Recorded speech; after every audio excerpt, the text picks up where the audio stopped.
Muy buenas noches, tengan todos ustedes. Soy el doctor Eduardo Antonio Lara Pérez.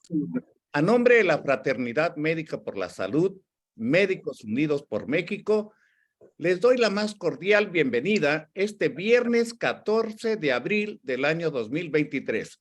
El día de hoy vamos a tener un panel forum de bullying infantil y va a ser impartido por tres excelentes académicos. El académico doctor Francisco Fernández Paredes, que es pediatra con subespecialidad en medicina del adolescente, egresado del Hospital Infantil de México, Federico Gómez, fundador y ex jefe de la Casa de Adolescentes del Hospital Materno Infantil Inguarán, de la Secretaría de Salud de México. Forma parte del Consejo Consultivo de la Asociación Mexicana para la Salud de la Adolescencia, profesor adjunto del Diplomado de Atención Integral al Adolescente de la Unidad de Posgrado de la Facultad de Medicina de la UNAM, representante de la Confederación Nacional de Pediatría ante el Comité de Adolescentes de la Asociación Latinoamericana de Pediatría y miembro titular de la Academia Mexicana de Pediatría. Igualmente tengo el gusto de presentar al académico doctor Arturo Perea Martínez, egresado como médico por la UNAM, posgrado en pediatría en el Hospital de Pemex de la Ciudad de México, expresidente de la Academia Mexicana de Pediatría, director del Departamento de Pediatría Integral, coordinador de la Clínica de Obesidad y Enfermedades No Transmisibles del Instituto Nacional de Pediatría, director general de la Alianza por una Óptima Alimentación, investigador y conferencista nacional e internacional y expresidente de la Academia Mexicana de Pediatría. Y finalmente, también tengo el gusto de presentar al académico doctor Ulises Reyes Gómez, médico cirujano por la Universidad Autónoma Benito Juárez de Oaxaca, investigador honorario de la Facultad de Medicina y de Enfermería de la Universidad Autónoma Benito Juárez de Oaxaca, académico titular de la Academia Mexicana de Pediatría, editor de la Revista Mexicana de Atención Primaria en Pediatría, coordinador de la Universidad de Investigación en Pediatría del Instituto San Rafael en San Luis Potosí y del Grupo de Investigación de Infectología Pediátrica, autor de más de 180 artículos médicos, científicos, y bueno, eso es solamente un breve resumen de nuestros panelistas del día de hoy. Y quiero ceder la palabra, me parece, si mal no recuerdo, me parece que va a empezar el doctor académico Ulises Reyes. ¿Ya tiene el audio, doctor? Es esta. Bueno, muchas gracias. Buenas noches a todos. Vamos a iniciar con un tema tan importante hoy día por el hecho que estamos viendo la forma extrema y que a nivel mundial y sobre todo a nivel nacional están ocurriendo reportes muy importantes de fallecimientos, sobre todo suicidios o violencia extrema en las escuelas. Perdón, la primera, por favor. Bueno, aquí está una definición que ustedes conocen, está relacionada con la intimidación. El doctor Perea va a hacer un poquito más extensa esta. Forma física, mental, muchas veces es en conjunto, tanto lo físico como lo mental, pero aquí lo importante es como el maltrato, porque si no hacemos un diagnóstico temprano y se toman medidas, cada vez esta violencia física va a ser mayor. La siguiente. El bullying psicológico tiene varias formas de agresión, en donde incluyen amenazas o exclusión de grupos. Esto es lo que estamos viviendo hoy día. El hecho de pertenecer a grupos origina que permita que sean bulleados los jovencitos simplemente por permanecer en ellos, y abarca varias formas que están aquí, que también lo va a tocar el maestro Pérez. Lo que sigue, por favor.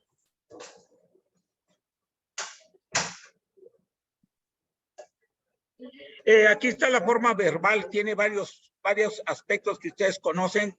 Son apodos, insultos, amenazas, rumores, acciones de exclusión, bromas exultantes, pero hoy en día esto está sucediendo más a nivel del ciberbullying, que este ya es un problema muy grave.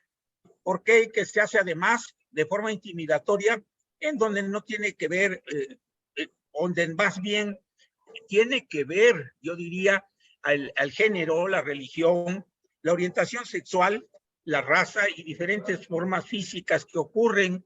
Yo recuerdo muchísimo un caso de alguien que nos llega a la clínica por una apendicitis que no sabíamos, los hallazgos operatorios originan que la chica tenía 14 años, tenía un hemoperitoneo pequeño, y en ese momento, en retrospectiva, platicamos con la niña, le decimos qué había ocurrido y estaba amenazada de que no podía denunciar o no podía decir qué pasó, había sido agredido por un compañero.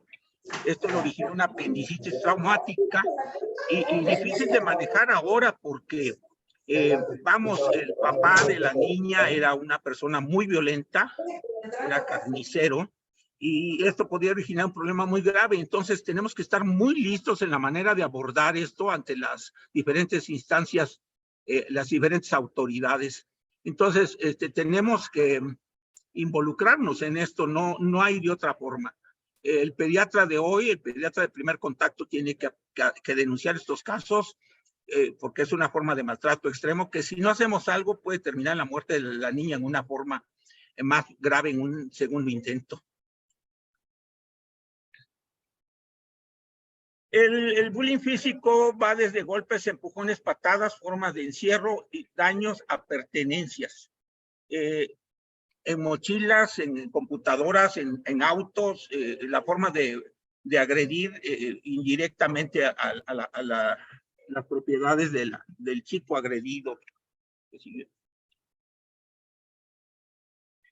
Nosotros que trabajamos mucho con chicos en las diferentes instancias escolares, existe lo que se llama el bullying o acoso escolar, en donde el alumno repetitivamente está siendo bulleado y tenemos que tomar medidas y detectar en forma temprana. Pero vean ustedes, también el doctor Perea va a abarcar algunas cifras, me lo voy a brincar tantito, en cuanto a prevalencia.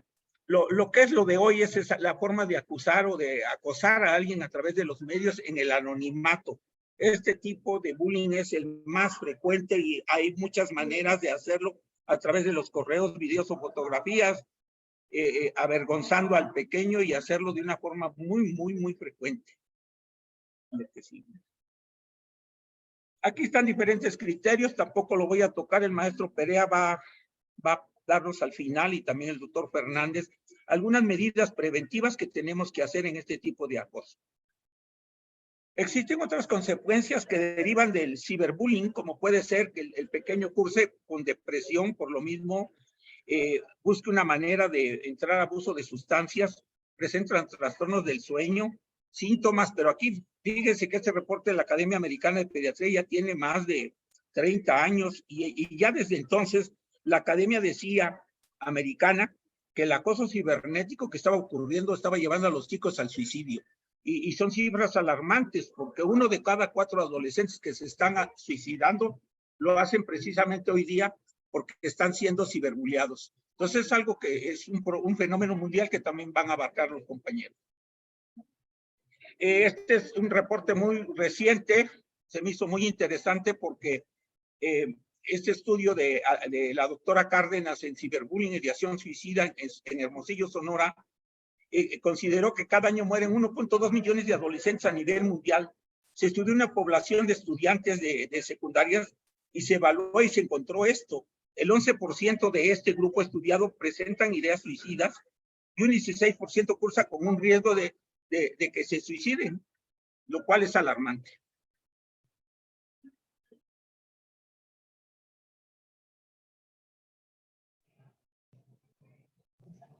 Aquí. A ver, voy a buscar los cotonetes para limpiar los oídos. Lo que sigue.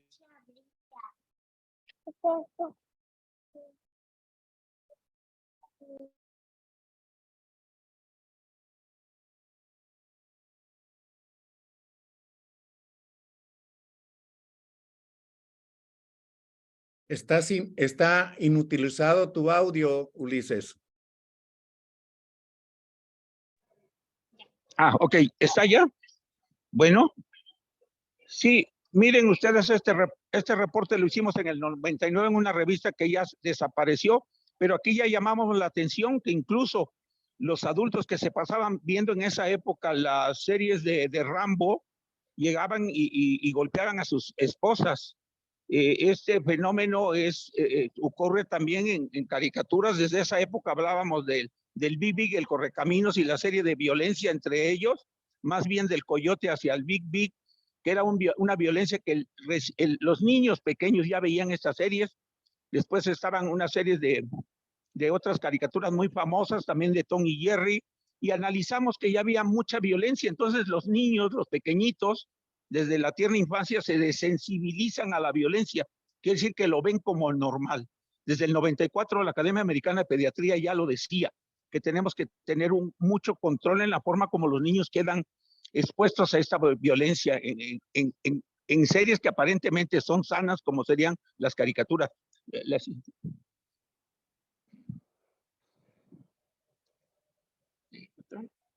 Hay un terreno que es de las neurociencias en relación a estos riesgos, pero no lo voy a tocar hoy, es un tema muy amplio en este aspecto. Sin embargo, el ambiente, el ámbito familiar es básico en todo esto. También se van a dar propuestas al final aquí por parte del doctor Perea en relación a eso, no lo voy a tocar. En las víctimas se despierta una necesidad de venganza. Muchas veces el bulliado a la larga puede terminar bulliando a otros más, o bien responder de una forma de venganza. O sea, este es un área en pares que sucede bidireccional, tanto en la persona bulleada como el que bullea.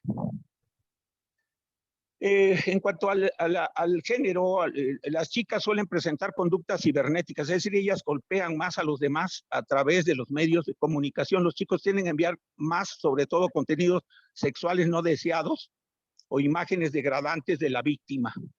Es decir, las filman, suben fotos obscenas o modificadas, y esto también es un tipo de maltrato cibernético.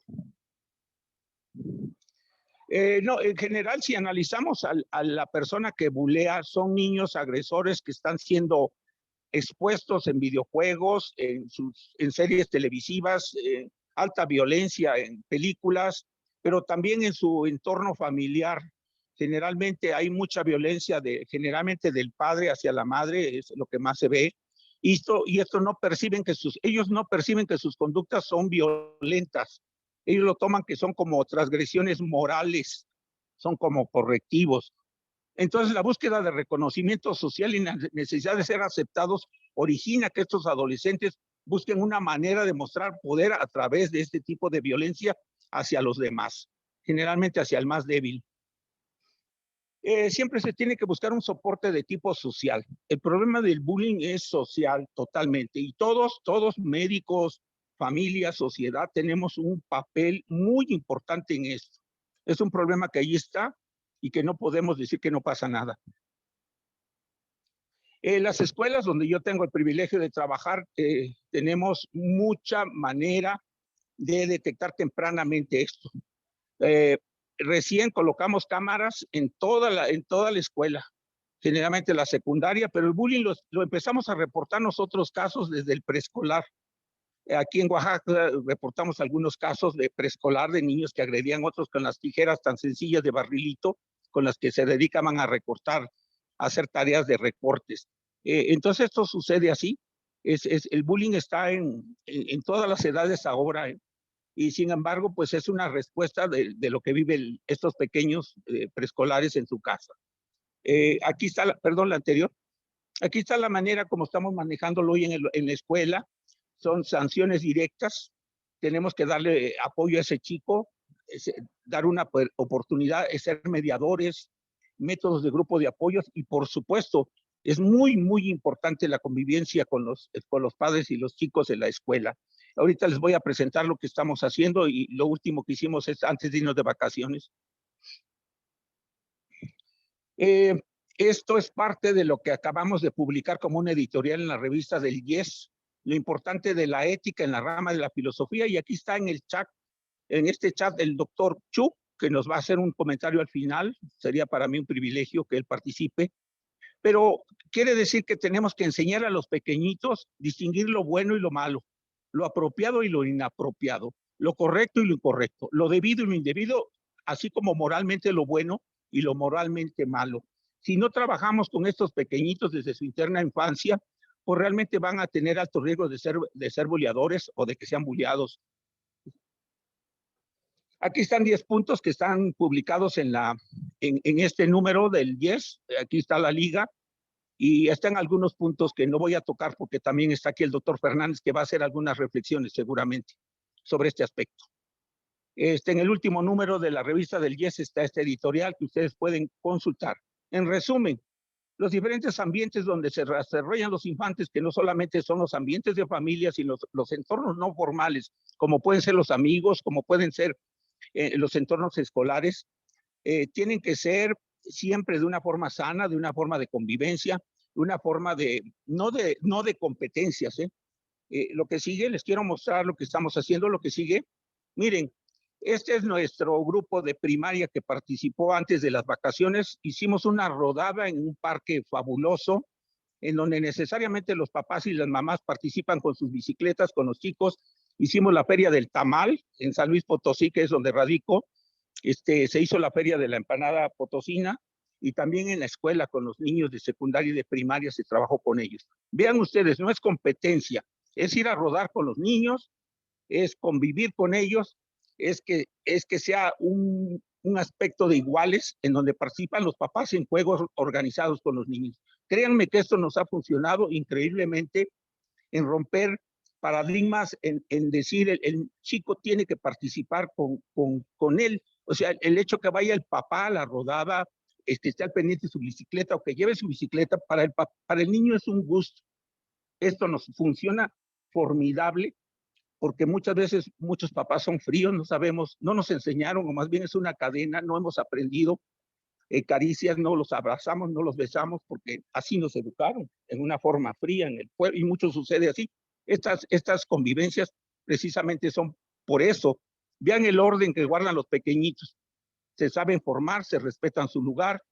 Es increíble la manera como se puede educar a un grupo cuando hay empatía, cuando los educadores, las profesoras, las psicólogas que participan con nosotros saben que esto es vital para que el niño viva un entorno escolar bastante bueno y que no todo es triste en su vida.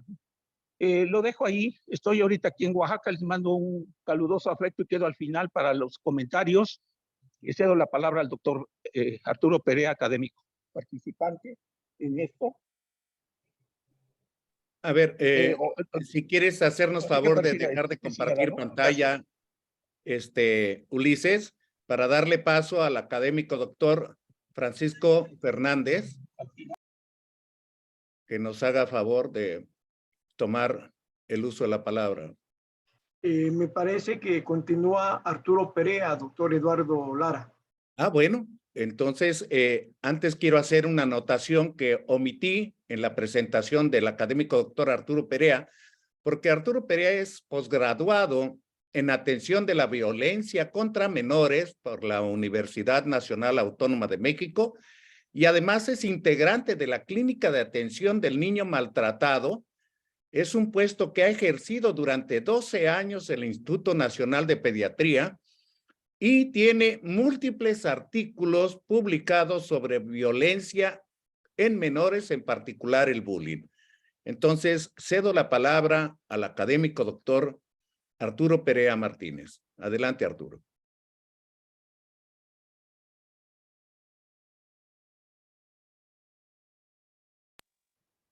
Muchas gracias, muy buenas noches a todos.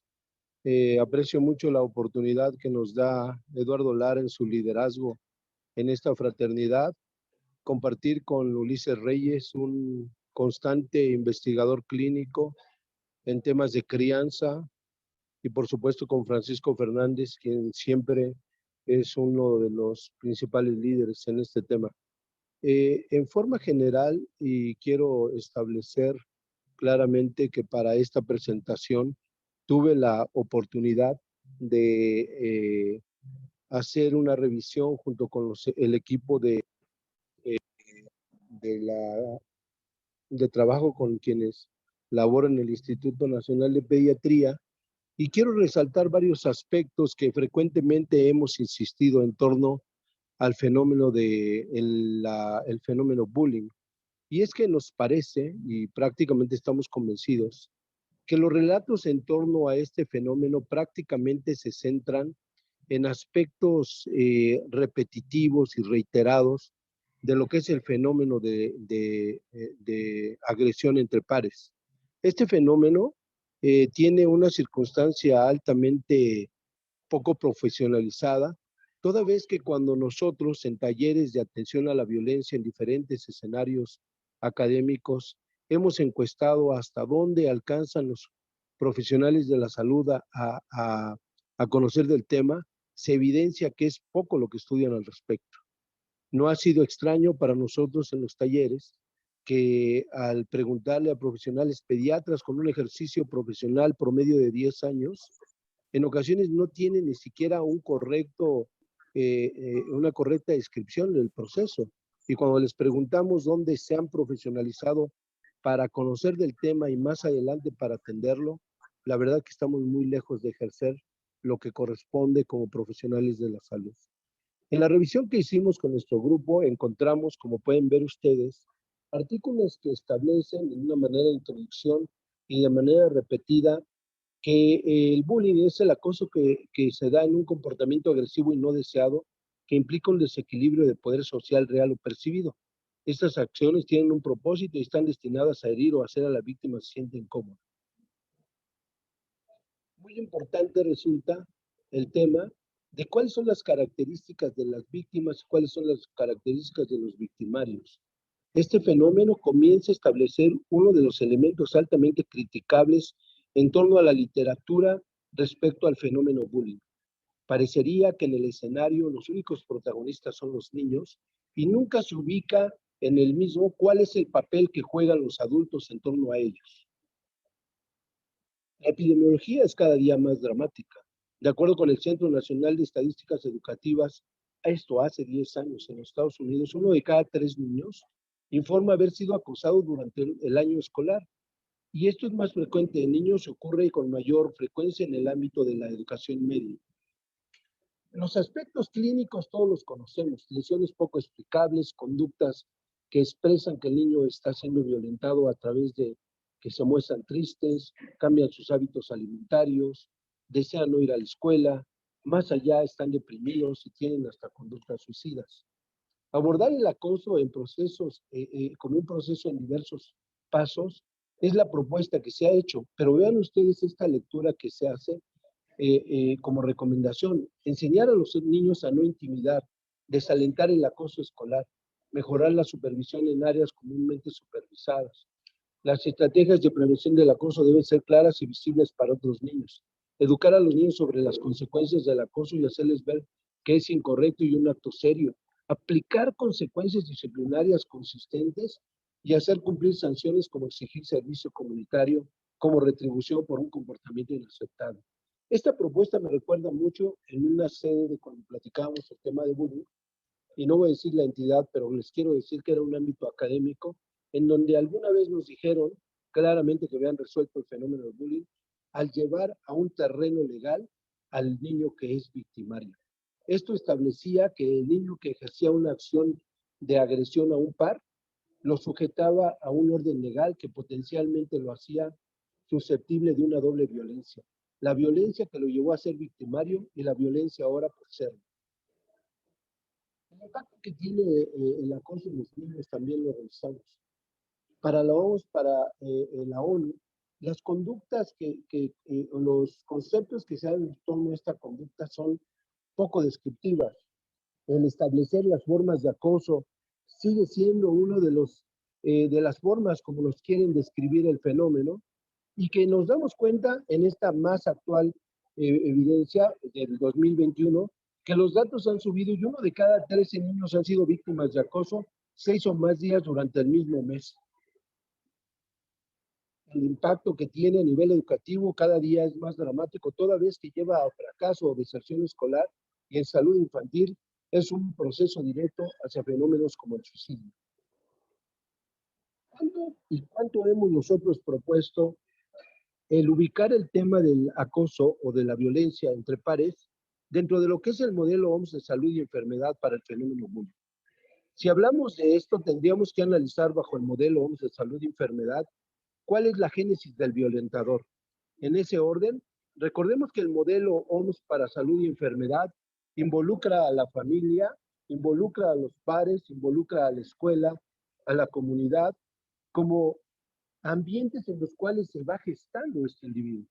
Familias bajo el fenómeno o bajo el elemento de riesgo en la sombra azul o de protección en la sombra blanca, familias que tienen factores de protección versus factores de riesgo, los pares que tienen factores de protección o versus factores de riesgo, escuelas que tienen factores de protección versus factores de riesgo y una comunidad con factor de protección o de riesgo. Ese es el ambiente que se tendría que analizar. Involucrar a la familia como el elemento cardinal en donde se puede estar gestando una conducta violenta. Los pares que alientan dicha conducta, escuelas que tienen una responsabilidad de verdaderamente asentar políticas y programas que prevengan, no que detecten y resuelvan, que prevengan, detecten y resuelvan el fenómeno de la violencia entre pares. Y de manera irremediable, una comunidad en la cual, como la nuestra, parece que la violencia es el recurso a través del cual incluso encuentran medios de recreación. Observemos simplemente series en los diferentes sistemas de TV de pago, en donde la alta afluencia que tienen los chicos a observar violencia en diferentes series es de todos los días. Evidentemente toda esta carga hace que una genética que tiene un individuo adquiera detonantes para que dicha genética determine una conducta saludable o riesgosa que lo puede hacer no violento o violento. Entonces, como tal, tenemos la necesidad de analizar del violentador cuál ha sido el perfil que lo lleva a ser como tal. Este es un fenómeno que tendríamos que analizar. El segundo es en el mismo modelo OMS de salud y enfermedad para el fenómeno bullying, cómo se gesta una víctima. Y en la misma forma que con el violentador, existen perfiles de familia que facilitan a que un chico sea sustrato perfecto para el fenómeno. Existen circunstancias de pares que ubican al pequeño a ser víctima de ellos mismos. Escuelas que lastiman como un elemento agregado a quienes son víctimas al hacer poco caso al proceso que están viviendo. Y nuevamente una comunidad que reitera en el pensamiento de los chicos que tienen un perfil bajo percepciones genéticas y adquiridas que lo hacen susceptible de ser víctima. Esto de la misma forma que el violentador. Los chicos que son víctimas son escasos de elementos que los hacen tener una conducta saludable de defensa versus aquella conducta poco saludable en donde los vuelve un verdadero platillo para los chicos violentos. Es decir, ¿cuánto hemos trabajado en el contexto de lo que es la conducta de salud y enfermedad a ser niños competentes contra la violencia en el sentido estricto de tener elementos que le dan autoestima y vehículo de oportunidad de contener a los victimarios? ¿Y cuánto trabajamos para hacerlos incompetentes? Me parece que claramente tenemos preguntas por resolver como comunidad. ¿Dónde nace realmente el acoso? ¿Dónde se está gestando el acoso? ¿Quiénes son los verdaderos generadores? ¿El victimario realmente es victimario o es víctima o ambas situaciones? ¿Quiénes son los sectores involucrados en la sociedad para trabajar la prevención de este proceso y generar individuos con competencias que limiten la violencia contra estos? ¿Cuáles son las verdaderas políticas educativas que deben de ejercerse y que sean de carácter ineludible? ¿Cuál es el papel de los medios de comunicación y redes que son poco contenidos, poco regulados y altamente generadores de este tipo de fenómenos? ¿Qué hacen los padres? ¿Qué hacen los maestros? ¿Y cuál es el papel de los profesionales que tenemos a nuestro cargo? La atención de los niños para ayudarles a no vivir este tipo de fenómenos. Lo dejamos para las preguntas y los comentarios. Muchas gracias. Muy amable, académico doctor Arturo Perea Martínez. Y ahora, si nos haces favor de dejar de compartir pantalla, le damos paso al académico doctor Francisco Fernández Paredes. Adelante, Francisco. Pues agradezco mucho la invitación y el compartir esta actividad académica con Arturo, con Ulises. Es realmente un gusto estar con ellos. Y miren, ya desde hace mucho tiempo, ¿sí ven mi diapositiva? Sí, perfectamente. Perfecto, muy bien.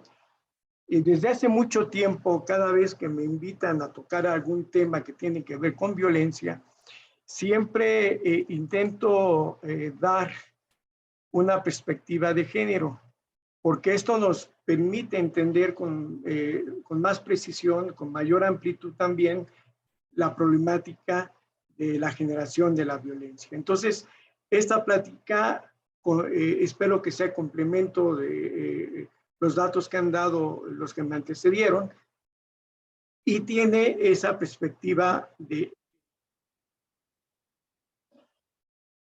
Yo voy a partir en lo que pasó en el confinamiento, en relación con los niños y con los adolescentes.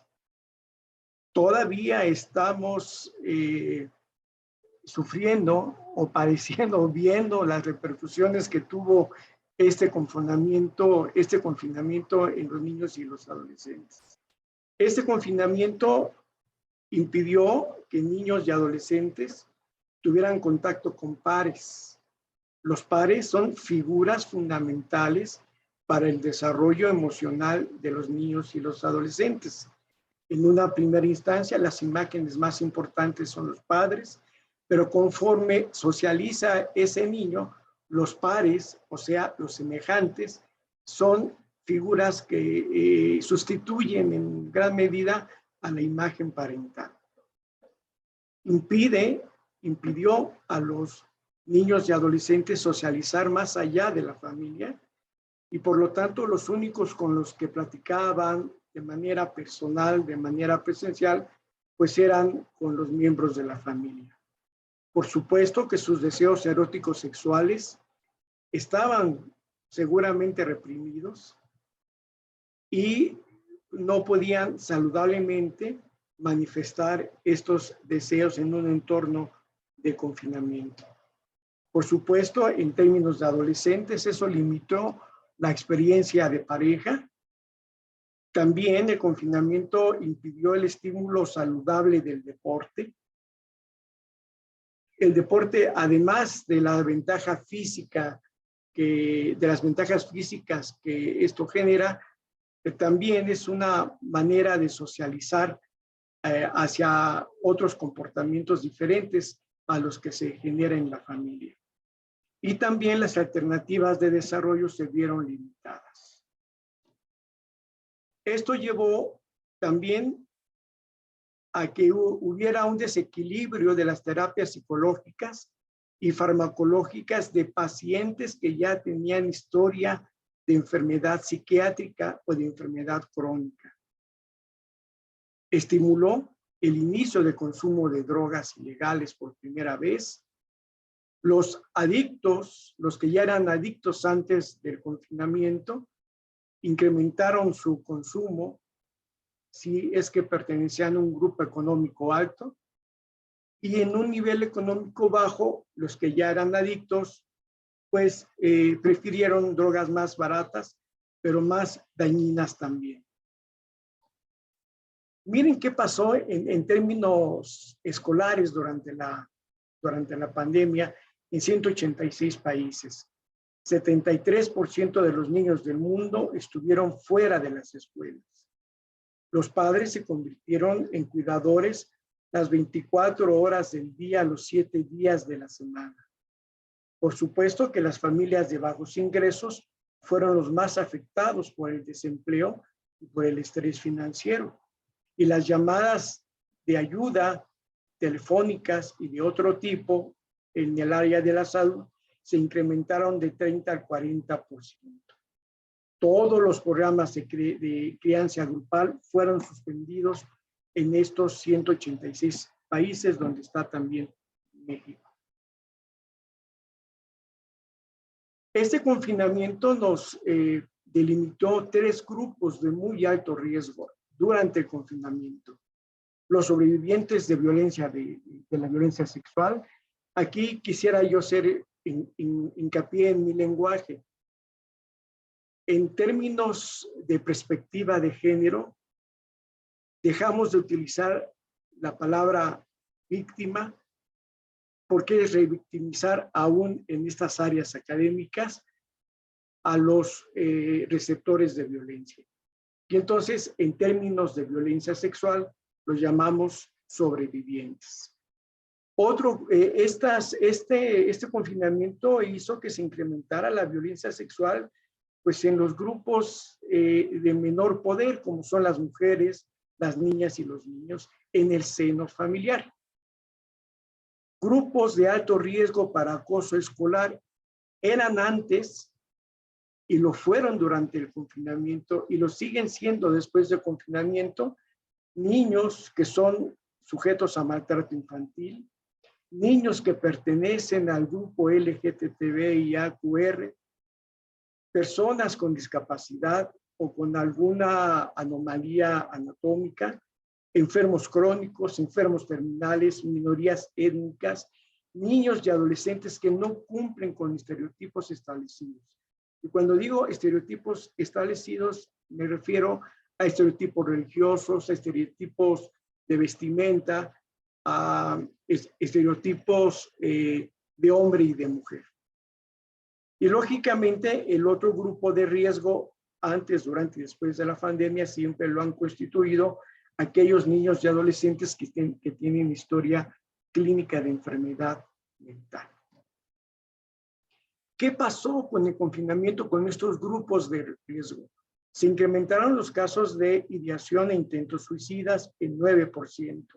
Se incrementaron en 25% los síntomas de depresión y se incrementaron en 20% los síntomas de ansiedad. En algunas pláticas que me invitaron a través de las redes sociales durante el confinamiento y después de él, me preguntaron muchos qué esperaríamos después del confinamiento. Y yo les decía, bueno, lo más probable en términos de adolescentes es que se incremente la rebeldía con los padres en el momento en que regresen a clases y que se abran paulatinamente las actividades sociales post-confinamiento. Entonces, no es algo que no esperaríamos.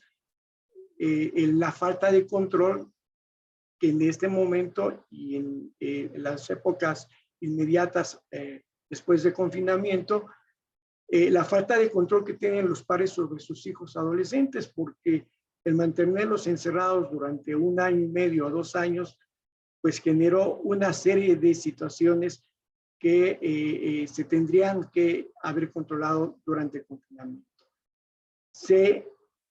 Lo más seguro es que se incrementen el número de conductas exploratorias. O sea, que los niños y adolescentes exploren más, por ejemplo, su sexualidad, que en los términos del confinamiento, porque esta se vio acotada durante ese periodo. Pero también, por ejemplo, que sea más fácil que sean sometidos al inicio para el uso de drogas. Pero también que sean cooptados, que sean captados por grupos de sus pares violentos o transgresores de la ley. Y entonces a eso me refiero con que se pueden incrementar las conductas exploratorias. También es posible que rompan con facilidad la contención familiar y las normas escolares, o sea, y ahí se instala el acoso escolar. O sea, no es algo que no esperaríamos. Las escuelas y los padres debieron de esperar que se rompieran con mucha facilidad los límites, la contención que se brinda en la familia y en las escuelas. Y también que estos adolescentes reten con mayor facilidad a la autoridad. Eso es lo que se esperaría. Y quisiera llamar la atención con esta estadística que se dio a conocer en 2021. Y lo vamos a ver por qué. El 5% de la población en México de 15 años o más, en una encuesta que se llama Encuesta Nacional sobre Diversidad Sexual y de Género 2021, el resultado fue que el 5% de la población mayor de 15 años se reconoce con una orientación sexual o identidad de género compatible con el grupo LGBT y más. Eso quiere decir que 1 de cada 20 mexicanos pertenece a este grupo. Y estos no se generaron durante el confinamiento en los últimos años, ni en la última década, no, por favor. Ahí estaban, pero no era fácil detectarlos por la cantidad de situaciones violentas que rodean sus manifestaciones en el área sexual. Pero aquí lo más importante de esto son estos datos que a mí me parece que son fundamentales. De ese 5%, fíjense, el 33% pertenece al grupo adolescente. Pero fuera de esto, miren esto que me parece que es fundamental. ¿A qué edad se dio cuenta de su orientación sexual? 43% en la primera infancia, 5% durante la niñez y 34% durante la adolescencia. ¿A qué edad se dio cuenta que su forma de ser o actuar no correspondía con su sexo de nacimiento? El 60% en la primera infancia, el 5% en la niñez y el 20% en la adolescencia. ¿Qué pasa?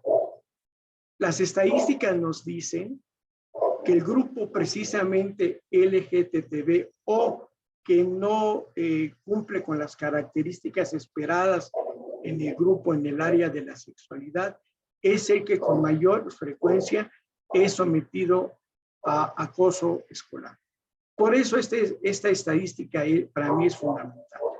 92% de estos niños con una orientación sexual distinta oculta su orientación sexual. El 87% ha sufrido acoso escolar, 26% fue agresión física, 87% presenciaron o fueron testigos del acoso escolar, 68% perciben que no se respetan sus derechos. 48% tienen pensamiento suicida, 21% intentó suicidarse, 17% abandonó la escuela por las agresiones recibidas, 33% tuvieron malas calificaciones en relación con el acoso escolar y el 75% evita las áreas del plantel. Estos son datos de CONAPRED en el 2017. Pero vean esta estadística igual de la misma encuesta nacional sobre diversidad sexual del 2021, donde dice que alguna vez le hicieron sentirse diferente a la mayoría de las niñas y compara al grupo LGTB con el grupo que no pertenece a estas características. Y vean cómo hay una gran diferencia en el porcentaje. Aunque aquí lo que sí me gustaría resaltar es que los porcentajes en la población infantil, o sea, antes de los 11 años y de adolescentes, en el grupo LGBTI es muy similar en los menores de 11 años y en los mayores de esa edad. Pero en el grupo que no pertenece a estas características, el porcentaje cuando crece disminuye.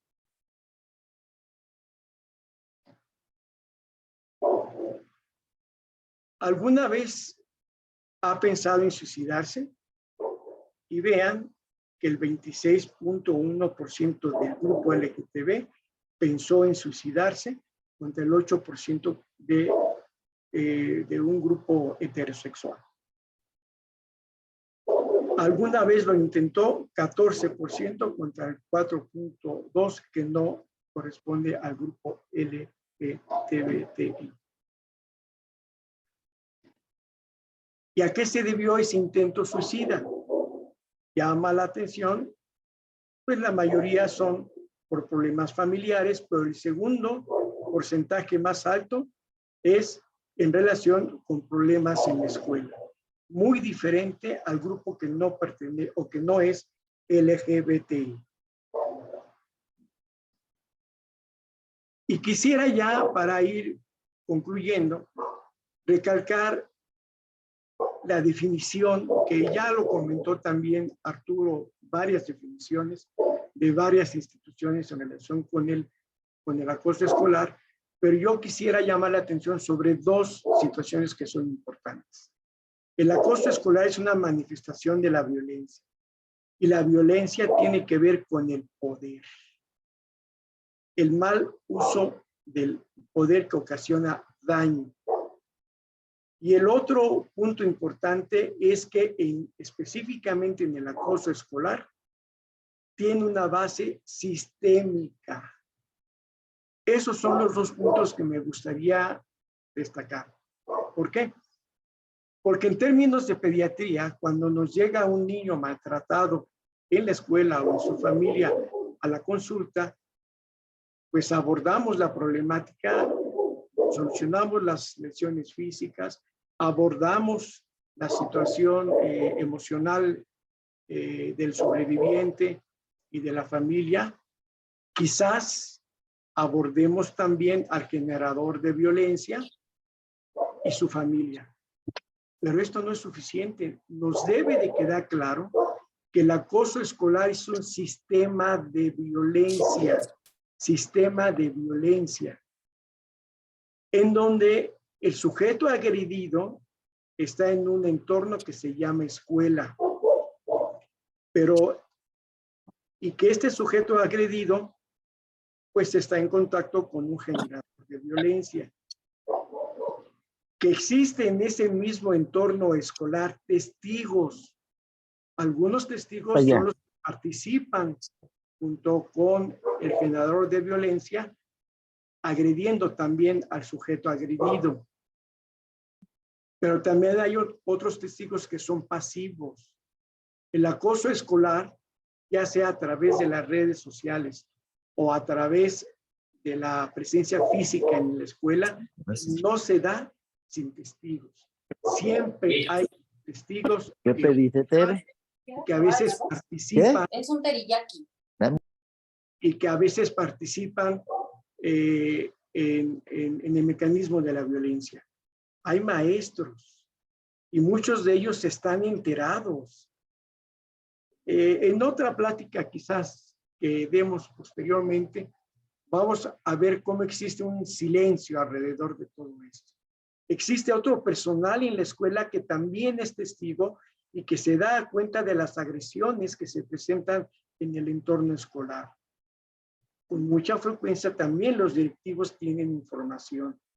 Y hay familias que no pertenecen ni al sujeto agredido ni al generador de violencia, pero que también se enteran a través de sus hijos de estas situaciones de violencia.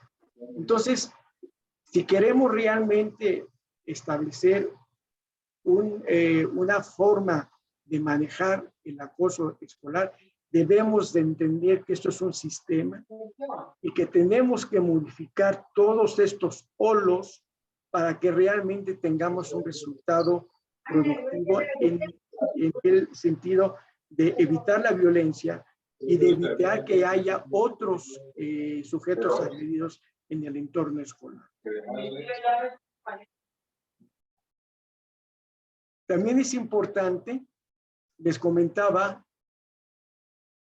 de la ley del silencio. Existe el agresor Existe el sobreviviente, aquí no es víctima, es sobreviviente, y existen los testigos.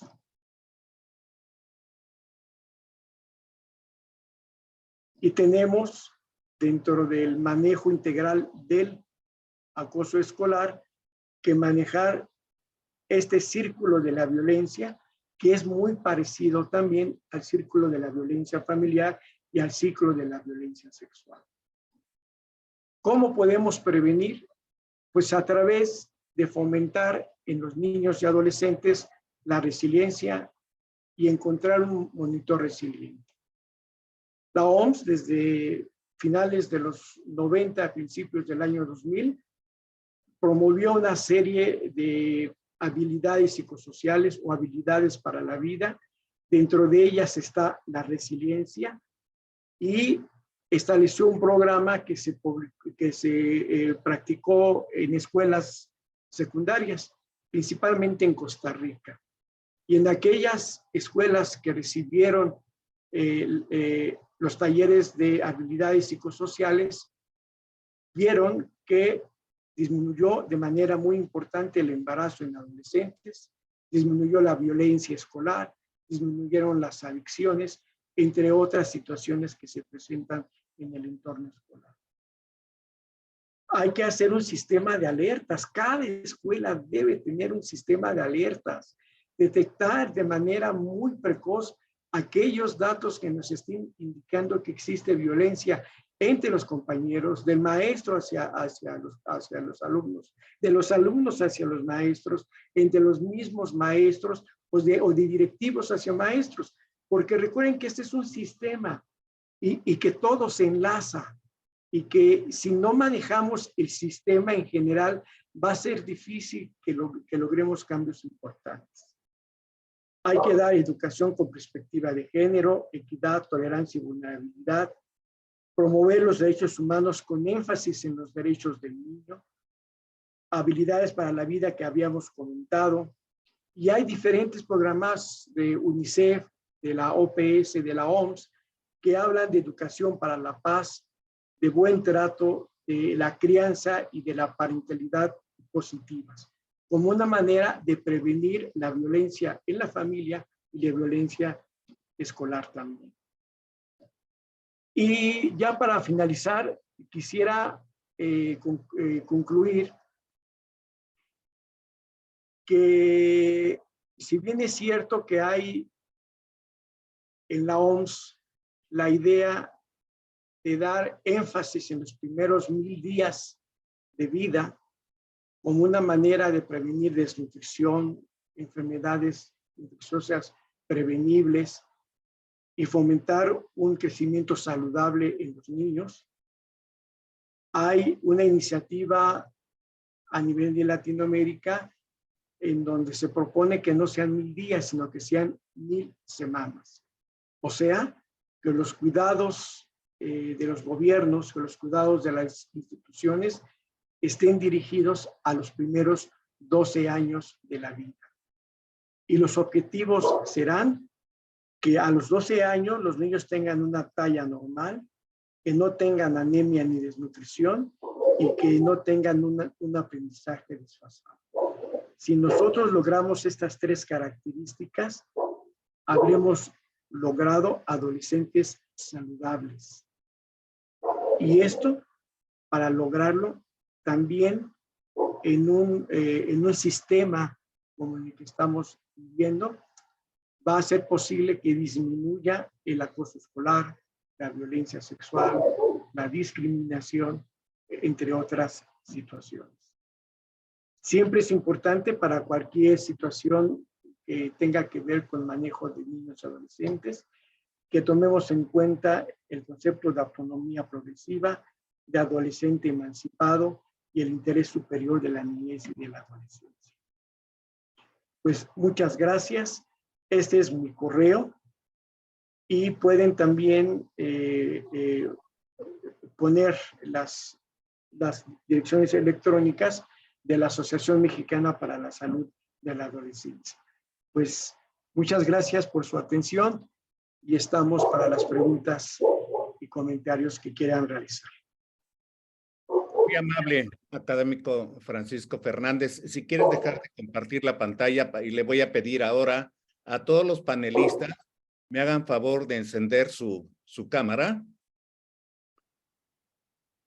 para que voy a aprovechar mientras a agradecer la presencia de todos los que no sean panelistas. Por favor, detengan su video, por favor.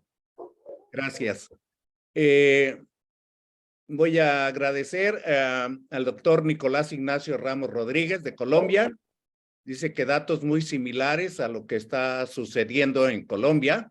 También mandan saludos de Paraguay, de Perú, de Bolivia, de Guatemala. Hay felicitaciones prácticamente de muchas ciudades de la República Mexicana. Y está pidiendo la palabra el académico doctor Enrique Mendoza. Le voy a permitir muy brevemente que nos haga su comentario para darle oportunidad al doctor Jorge Chuk, que también tome uso de la palabra. Gracias. Adelante. Enciende tu cámara, por favor, Enrique. Hola, buenas noches. Extraordinario tema. Me fascina este tema de bullying, ciberbullying. Yo tengo un artículo ciberbullying publicado y creo que hay 2, 3 puntos que quiero comentar ahorita. Uno es que el niño que recibe bullying o ciberbullying son niños diferentes. El más alto, el más delgadito, el más gordito, el más inteligente, el que no lo es, el que tiene diferencias sexuales. Todo niño diferente es de riesgo para recibir bullying o ciberbullying. El segundo punto es, hay un libro de un doctor que se llama Gordon Newfield. El libro se llama Hold On to Your Kids, agarra a tus hijos. En español se llama un poquito diferente, que se llama De vuelta al vínculo familiar. Y es bien interesante esto. Dice que el suicidio en adolescentes se ha incrementado 4 veces en los últimos 50 años. 4 veces es mucho, ¿sí? Entonces, son 400 veces el incremento del suicidio de la Segunda Guerra Mundial para acá. Y él atribuye lo que dijo el doctor Francisco Fernández, de que hemos dejado de cuidar a nuestros adolescentes. Hemos dejado que nuestros adolescentes se alejen de nosotros.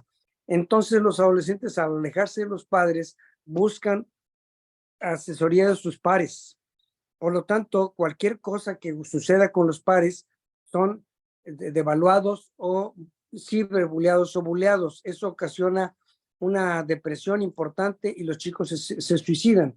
Por lo tanto, yo creo que dentro de lo que nosotros tenemos que hacer es volver los ojos a los adolescentes, darles nuestro cariño, nuestra confianza, nuestro soporte emocional. Y por último, ya nada más quiero comentar que hay algo que se llama sexting, pornografía y venganza. El sexting dentro del ciberbullying es terrible, porque el sexting, por ejemplo, a una pareja joven se enamoran, se mandan fotos con ropa, sin ropa, de repente rompen y él sube fotos de su novia sin ropa. La chica se ve amenazada, se ve bulleada, se ve acosada y se suicida. Entonces, yo creo que son puntos que hay que analizar y que hay que documentar, que hay mucho trabajo que hacer. Gracias por la oportunidad de hablar. Muy bien, muchas gracias. No sé si alguno de ustedes quiera hacer un comentario de Enrique Mendoza.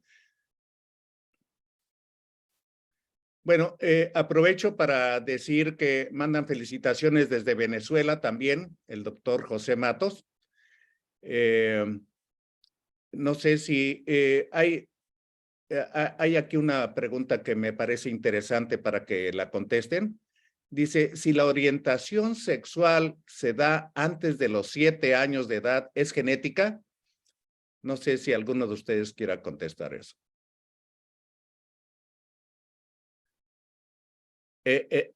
Enciende tu micrófono. Mire, Me parece que aquí hay que precisar algunas situaciones, ¿no?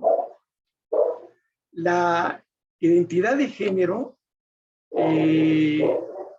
tiene que ver con el desarrollo del cerebro humano y tiene que ver con el cromosoma, con los cromosomas sexuales, con X y Y. Y tiene que ver con genes. Así como se diferencian morfológicamente los genitales a través de los conductos del Wolff y de los conductos de Müller para ser de hombres o de mujeres, también existen centros de la conducta sexual en nuestro cerebro que son influenciados por las hormonas. Y entonces determinan que existe una gran variabilidad en su aceptación sexual.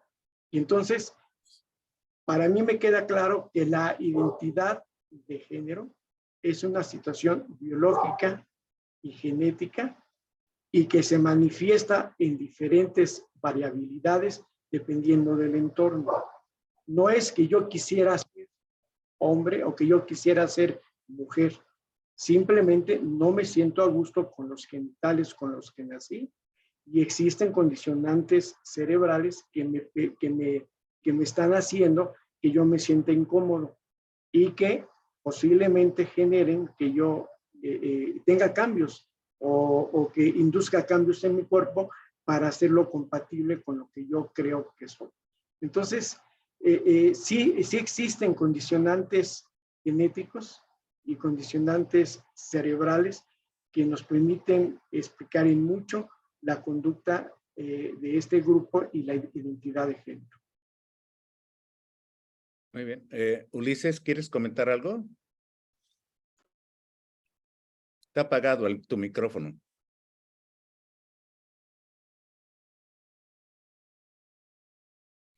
Sigue apagado. Mira, en relación a esto que se comenta, creo que es un tema muy álgido, es un tema diferente a esto que estamos hoy tratando. Yo sí te sugeriría que fuera un panel sobre este aspecto, porque hay mucho sobre él. Lo que sí te puedo apostar que hay diferentes tipos de sexo. Ya dijo el maestro Fernández que el genético, pero el sexo que más está hoy sucediendo es el social, el rol que toman los niños. Lo que quiero concluir en mi participación hoy, porque me están esperando para una reunión, mil disculpas, yo quiero decirles que tenemos que dedicarle tiempo a los niños. Mira, somos modelos desde la tierna infancia. Ya habíamos dicho desde los 80s que empezamos a hacer investigación, en el 87, ya hablábamos sobre la violencia y cómo se incuba esto, es innato en el ser humano, tú lo sabes, hay un temperamento, sin embargo puede ser moldeado en la personalidad. Y todo esto tiene que ver con modelos, con exposición a pantallas ahora, a medios, con modelos que los padres tienen que ser con los pequeñitos, ¿no? Hay que y ahora si los frustramos, si nosotros tú le apagas la tele, le quitas el celular, suceden cosas muy fuertes en ellos, porque son muchos adictos a estos medios. Entonces, si no les damos propuestas, si no les damos, yo creo que la clave está en dedicarles tiempo. Ahora, ¿qué está sucediendo con los adolescentes? Mira, creemos en la crianza de los pequeñitos, que si ya son adolescentes, ya la hicimos. Y estamos en un error totalmente grave, porque es cuando más tenemos que estar haciendo puentes de jóvenes adolescentes. Entonces, creo que el problema es el tiempo. Si no dedicamos tiempo de calidad a los chicos y convivencia y lazos, como lo dijeron aquí muy acertadamente el maestro Fernández, es justamente que en sus pares ellos a veces tienen más confianza con sus amigos y sus amigas para tomar decisiones muy relevantes en muchos aspectos de su vida, ¿no? Y para ser incluidos, aunque los estén bulleando, ahí están. Entonces, hay diferentes grados. Creo que es un entorno, no solamente el escolar, sino el más importante es el de casa, familiar, y otros entornos no formales que están en la calle y que están en áreas deportivas, en otros lugares donde el chico también convive con sus compañeros. Entonces, me quedo con esto. Tenemos que insistir que hay que resaltar valores, y me gustaría escuchar el comentario del doctor Chuck porque él nos hizo este editorial. Muchas gracias. Bien. No sé si está ahí el doctor Jorge Chuck. Y no, ahí estás. Adelante, Jorge. Sí, muy buenas noches a todos, y con el permiso del doctor Fernández, del doctor Ulises y del doctor Perea, pues haré un comentario. Resulta que en octubre del año pasado, 2022, publicamos un artículo en el Boletín Clínico del Hospital Infantil de Sonora, titulado La enseñanza de valores éticos durante la infancia, una gran necesidad. Y todo esto fue, por así decirlo, inspirado precisamente en toda esta situación que ustedes han tratado esta noche excelentemente bien, dándonos una amplitud muy grande en relación a lo que tiene que ver con el bullying. Considero que nosotros como pediatras estamos en una posición privilegiada. ¿Y por qué lo digo? Porque tenemos el contacto con los padres de familia y tenemos el contacto con los niños desde etapas muy tempranas. Y en un momento determinado, asimismo, pues podemos dar seguimiento a esos pacientitos que los vimos desde bebés y quizá hasta los recibimos cuando nacieron, hasta la adolescencia. Entonces, digo que estamos en una posición privilegiada porque es donde podemos incidir precisamente en enseñar y convocar a los padres de familia. Quizá no sepan cómo hacerlo, pero ahí es en donde está un papel muy importante de nuestra parte, de decirles cómo ir enseñando, cómo ir inculcando esos valores éticos y morales, porque al final de cuentas, el bullying, entre otras cosas, pues tiene mucho que ver con el conocimiento y el aprendizaje precisamente de sus valores, en donde el respeto a las personas, independientemente de su forma física o si son muy inteligentes o no tan inteligentes, en fin, como ya se mencionaba hace unos momentos, que todos esos son sujetos de bullying, pues sí podemos, creo yo, incidir en ese proceso. Porque sí, cada vez vemos que esto es terrible, y más con los datos que nos han presentado, particularmente sobre la incidencia en suicidios. Pues esto es algo que debe de alarmarnos, y alarmarnos importantemente, porque son niños que se están quedando en el camino cuando realmente no había razón de que sucediera esa situación, más que por el hecho de que, pues, como los maltratan y cómo los agarran en el bullying. Me ha llamado mucho la atención también cuando se describía el círculo de violencia, en donde pues hay un atacante, un sobreviviente y un testigo. El testigo, pues es el cómplice, tal como lo mencionó el doctor Fernández. Pero fíjense cómo el testigo es el que está filmando precisamente lo que está sucediendo. Entonces, y es el que generalmente sube esa filmación a las redes sociales, ¿verdad? Y es en donde se arma ya todo se complican más las cosas, se agravan más las situaciones. Pero ahí el que juega un papel por demás importante es ese testigo, o es el cómplice, porque es el que está filmando. Entonces ahí también es algo en lo que se tiene que trabajar, considero yo, de una forma muy importante. Está por demás decir lo que hace el atacante y el sobreviviente, ¿no? Como se mencionaba.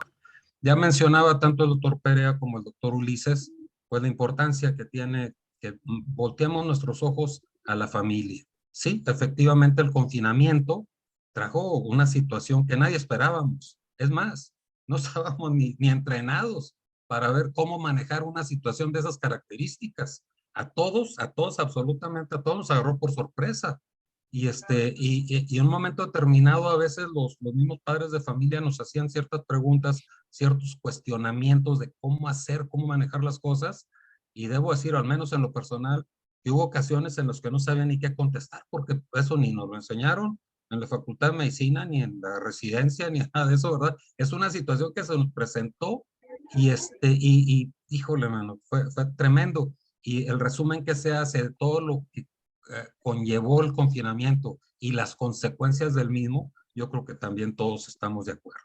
La familia aquí tiene un papel muy, muy importante y nosotros es en donde debemos de incidir.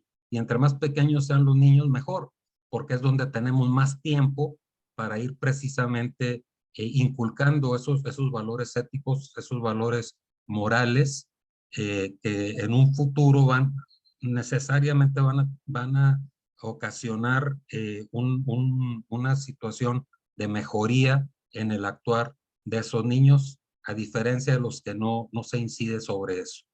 También, pues el hecho de ser padre es una tarea por demás, considero difícil, y que no hay nadie que nos enseñe cómo, ni publicaciones que nos digan cómo hacerlo. Ahí vamos aprendiendo sobre la marcha, pero nosotros ya que en un momento determinado ya tenemos alguna experiencia, digo yo, entre comillas, en la crianza de nuestros hijos, pues es lo que debemos de transmitir también a esos padres de familia. Y ya cuando se presenta el problema, bueno, ya está por demás hablar sobre eso, porque ya se habló del tratamiento, ya se habló de los datos clínicos, etcétera, que todo esto conlleva. Yo aquí en conclusión y como propuesta sería, digo, para que tenga algún beneficio esta intervención, considero yo, es incidir sobre la familia en la forma en que debemos de inculcar a los hijos, a los niños, o decirles a los padres cómo inculcar en sus hijos el respeto a las personas, el respeto a las instituciones, el respeto a todo en los aspectos generales, porque al final de cuentas eso es por lo que van a pasar. Ya mencionaba también el doctor Ulises algo relacionado con el hecho de que, pues, sí, hay situaciones en donde tenemos que poder diferenciar y decirles cómo, a los papás en caso de que no se sepa, qué es lo correcto de lo incorrecto, lo propio de lo impropio, lo moral de lo no moral, etcétera, ¿no? Porque a veces como que se confunden esas situaciones y muchas veces son padres de familia que han vivido, por así decir, fuera del contexto de lo que son los valores éticos, y eso es lo que les van a enseñar a sus hijos. Y ellos a su vez van a ser, va a ser la forma en que van a actuar. No perder de vista de que los niños aprenden lo que ven. Si ven que un papá es golpeador, pues él va a ser golpeador también. Si ven que es la mamá grita mucho y malas palabras, o el papá, pues así va a ser el muchachito. O sea, y nadie dice nada, pues eso es que yo soy de tal lugar de la República Mexicana y así hablamos, o así nos comportamos, o así, y eso no deberá de ser. Disculpen el tiempo que me he tomado, pero eso es quizá mi aportación, y agradezco a todos los ponentes la oportunidad que me han de hacer este breve comentario. Muchas gracias. Muy amable, doctor Jorge Chuc. No sé si, Arturo, tú quieras comentar algo ya a manera de mensaje final, porque quiero, antes de que tomes participación, decir que la doctora Leticia Espinosa dice: panelistas, por favor, compartan sus bibliografías, enlaces de talleres o estrategias que utilicen como herramientas para hacer una red de apoyo general sobre este tema. Siguen las felicitaciones. En cada ciclo escolar en la guardería y hasta la secundaria, el personal involucrado en la detección y atención de niños con problemas de conducta debe de coordinar el seguimiento. Mejor traer los lentes. Permítanme, porque hay gente que deja abierto su micrófono. Y es una falta de respeto. Y dice: en diferentes etapas, coordinación de padres, o sea, existe un mecanismo. Felicitaciones. Dice: el contenido que los pequeños ven en las caricaturas, en las series, donde los papás dan las tabletas, etcétera. Ya hemos hablado también del cuidado de eso. Y no sé, bueno, hay muchísimos comentarios también en Facebook y en YouTube, pero algunos nos están desviando verdaderamente del tema de este panel forum. Y yo quisiera pedirles, estamos ya casi para terminar, si pudieran ustedes darnos a manera de epílogo, un mensaje final o propuesta. Bien, muchas gracias, Eduardo. Miren, voy a tomar en consideración la utilidad de los comentarios de Enrique y del maestro Chuc. Enrique dijo muy claro que el niño víctima es diferente.